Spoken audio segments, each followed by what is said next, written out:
ഇക്ക ഒരു സ്ട്രോങ് ചായ. നിനക്ക് ചായ വേണോടാ? വേണ്ട.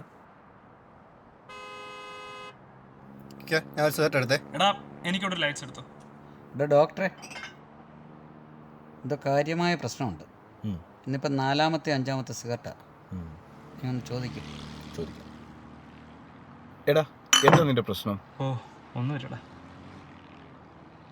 നിന്നെ ഇന്നും ഇന്നലെയും കാണാൻ തുടങ്ങിയല്ലോ. നീ ചാവാണ്ടിരിക്കുന്ന കാര്യം പറഞ്ഞേ. എടാ നിനക്കറിയാലോ, എനിക്ക് ഇന്നേ വരെ ഒരു റിലേഷൻഷിപ്പ് ഉണ്ടായിട്ടില്ല. അതുകൊണ്ട് തന്നെ എനിക്ക് ഈ കല്യാണത്തിൽ നല്ല എക്സ്പെക്റ്റേഷൻസ് ഉണ്ടായിരുന്നു. എൻ്റെ ആദ്യ റിലേഷനും ആദ്യ ലവും എല്ലാം നീതിയായിരുന്നു. ഞങ്ങൾ ഫോണിൽ സംസാരിക്കുമ്പോഴൊക്കെ നല്ല വൈബായിരുന്നു. പക്ഷെ അവളെ എനിക്കോട്ട് മനസ്സിലാക്കാൻ പറ്റുന്നടാ. അവൾ ചിലപ്പോൾ നല്ല ഹാപ്പിയാണ്, ചിലപ്പോഴാണെങ്കിൽ ഭയങ്കര ദേഷ്യം. എന്നെ ഇഷ്ടപ്പെട്ടിട്ടാണോ കല്യാണം കഴിച്ചതെന്ന് പോലും എനിക്ക് സംശയമുണ്ട്.